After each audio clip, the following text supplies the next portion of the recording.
Thank you, Mr. Chairperson, for the kind introduction.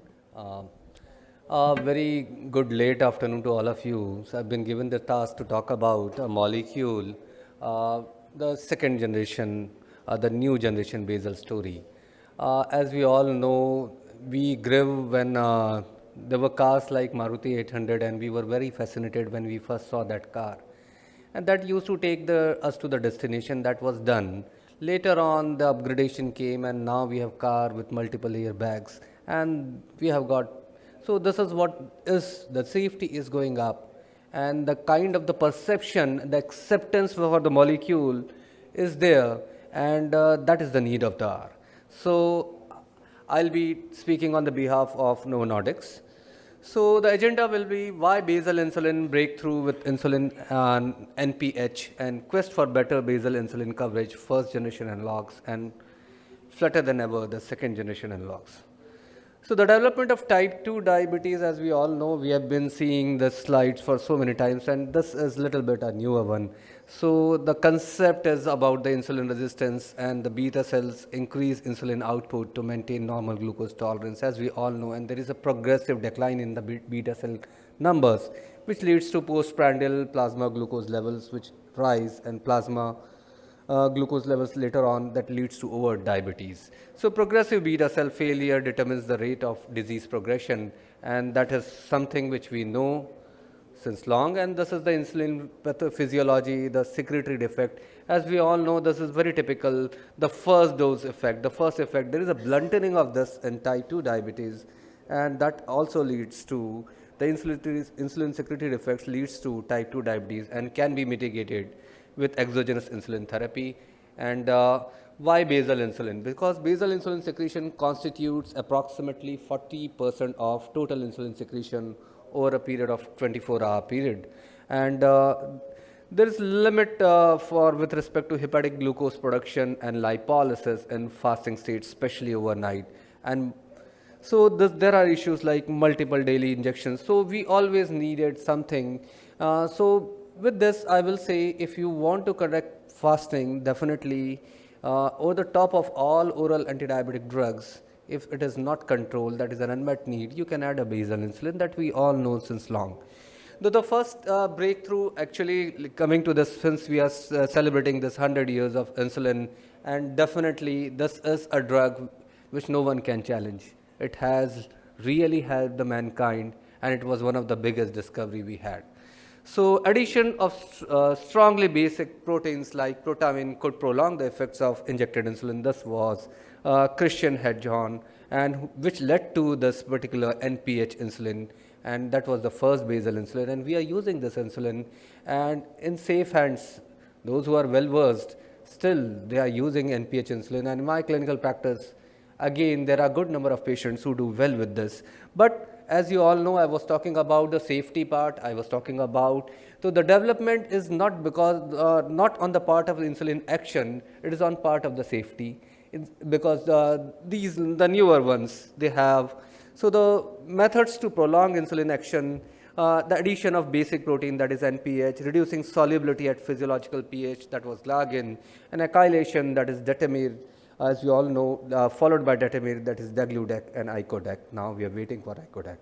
So human immunoglobulin FC fusion technology, there are so many things now which have been upgraded. These are the features which have been added. The basic action of the molecule is same, it is insulin, but over the top of it, there is like icing over the cake. And this kind of decorations, definitely they are more to come in future. So NPH insulin becomes available as the first intermediate acting insulin with a slower onset and longer duration of action. And originally animal sourced, today NPH insulin is made with human regular insulin, and we all know the story. And basically NPH insulin was a breakthrough. There are limitations with respect to the longevity, the half-life, and the peaking of the insulin in between that leads to early morning hypoglycemia and the Somogyi effect. Or rather say the dance phenomenon, not Somogyi effect. Just because of the lessening of the effect of the insulin early morning, people used to have hyperglycemia.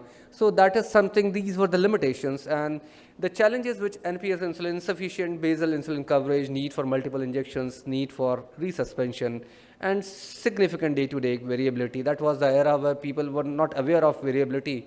Even the sugars, if they brought down the HbA1c by 2 or 3%, that was done, and people used to, but now as the knowledge has gone up, so now we are more concerned about tighter HbA1c control. The first generation insulin logs like Glargine 100, it was also a breakthrough, subcutaneous injection of an acidic solution, pH around 4.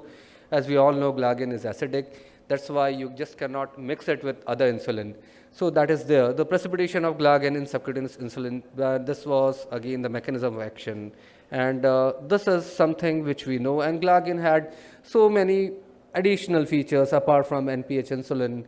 It was, as compared to NPH insulin, it was peakless. It was having less of hypoglycemias. And the kind of the other complications, the early morning hyperglycemia were also gone because it had a longer half-life. So this was thing, and later on they went for, this was the insulin Detemir, which was also an insulin which was weight neutral for the first time. This particular concept was added. This was an additional feature which I will say, I will keep on adding the features. So this is something, was an additional feature which came, and this was insulin was supposed to be given twice daily. And definitely it is still the only basal insulin which is approved apart from NPH for pregnancy. So that is the additional feature which Detemir had. So higher day-to-day glucose variability with NPH versus the first generation basal insulin analogs, this has been clearly visible, and see the difference between this, and as compared to the first generation, almost little bit flatter. And as I will go with the subsequent slides, this particular curve will even be flatter. So my talk is basically from flat to flatter. So the reduced hypoglycemia risk with first generation basal insulin analogs versus NPH we all know, and this has been discussed. So it is kind, since we are celebrating 100 years, so it is a kind of, you just trying to recapitulate what you have discussed over the years. So this is what is there for type 1 and type 2 diabetes. The newer generation insulin had lesser episodes of hypoglycemia. So approximate risk reduction was for type 2 diabetes 2 to 53% and type 1 diabetes 20 to 46%.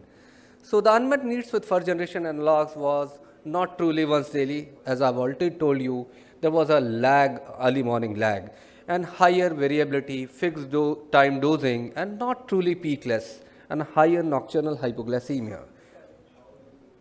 So insulin degludec, rationally designed beyond sequence modification, as you all know. And when I launched, I just got the opportunity at my place. So I think it was some 8 to 10 years back. And then people were very much excited about degludec and the way it acts, the particular hexamer formation. And that time, a point of time, I still remember the movie. I think Kamala Hassan's movie was, that Robo movie was actually came. And it was almost that used to make that big snake. And I compared this with degludec, the way it makes hexamer, and people really appreciated it.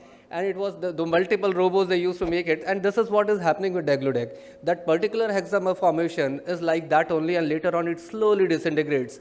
And that's reverse albumin binding technique is somehow, somewhere it helps with respect to the additional benefits of basal and insulin slowly getting into circulation, and it is something which gives us, apart from that, there is again that molecular level it has been metabolized, so it has been found safe with respect to hepatic and renal outcome. So the Glargine U300 was again a new insulin. They actually concentrated, it is a concentrated form of U100 insulin, the old Glargine, which was again, we know the success story of it. A threefold concentrated version of insulin Glargine was developed to prolong the duration of action. And it leads to, basically it is the smaller injection volume and more compact subcutaneous depot with smaller surface area, more gradual and slower release from the depot surface. And that leads to prolonging the half-life of the insulin, that is around 36 hours for this U300. And so this was also now then the particular, I will say, a kind of rat race started within the two of the molecules. It is like having two good cars from two good companies with having additional features. And definitely there are some features which one scores over the other. I will say I've been writing both of them. And flatter than ever before, this is as compared to this is a study of degludec versus Glagin 100, and this is a gross difference. Definitely, it was bound to happen because this is a comparison between first and second generation insulin, and degludec versus Glagin U300 is almost more or less one scores over the other at some point, at the other point, the other scores over it. And when it compares to technology, definitely, degludec is relatively a newer technology. That is true. There's no doubt with respect to the reverse albumin binding, with respect to the way it forms the hexamers, the way it goes, and with respect to the kind of its protection. But now, both of the insulins, since they are the now the longer acting ones, the half-life when it compares to degludec, it is 36 hours for U300 and it's around 40 to 42 hours for degludec. Apart from that, the bioavailability definitely, when it comes, it is more with degludec, and the potency part, it is more with degludec as compared to U300. But when it comes to clinical practice, and definitely I'll be showing you the real world data also. There have been so many trials which they have compared this Glagin U100 with degludec for the HbA1c and fasting, dose and hypoglycemia. Definitely these two of the molecules in the real world and RCTs, they score over the first generation insulin with respect to less of nocturnal hypoglycemia, less of glycemic variability, and less of hypos and less of weight gain. Apart from any molecule which is causing less of variability, definitely will be more or less weight neutral. So the lower glycemic variability, better time in range. The fight starts with this time in range, which is a budding new concept, and the time below the range. It should be well within the limits of sugar control, and the patient should not have more of blood sugars in the hypoglycemia range. So superiority of IDEC confirmed, estimated treatment difference is significant, 1.4% or 20.6 minutes per day in favor of degludec over Glagin U100. So there are some trials, basically there are the PK/PD data, I'll be talking about it. There are 3 researchers who have primarily worked, and one trial was sponsored by Novo, the other was sponsored by Sanofi, and there were 2 independent workers. And more or less the methodology, the way they have started, they have used the clamp. Nowadays, I should not go in detail because the people don't, even I was not very much aware of the manual clamp and automated clamp. But nowadays, they are using automated clamp studies, and that is something which is much superior with respect to the manual one. But more or less, the results were quite comparable, and time in range with degludec as compared to Glagin. See, the Glagin 300, this was 73.4, and degludec, it was 77.3. So comparable time in range between degludec and Glagin 300. So there are some studies which says that Glagin 300 was better. There are some studies which say even degludec was scoring better. So that is something which is there.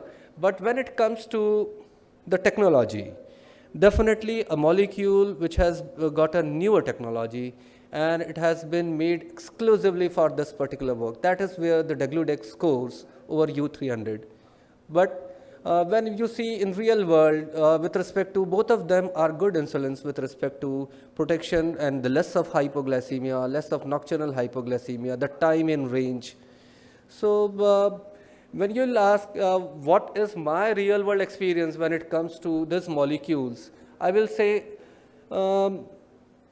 what I will say is majority of the times I am comfortable with both. But there are some studies which are giving marginal advantages to either one of the two, either degludec or U300. So that is always be there. So as a clinician, as a diabetologist, I will prefer the molecule which is more friendly to my patient and which will cause less of hypoglycemias. So dear friends, we have got this second generation basal insulins, which I will say are definitely they are neutral with respect to hypoglycemia. They have got less hypoglycemias, less glycemic variability, and over the top of it, they have got a strong backing of research, the real world data.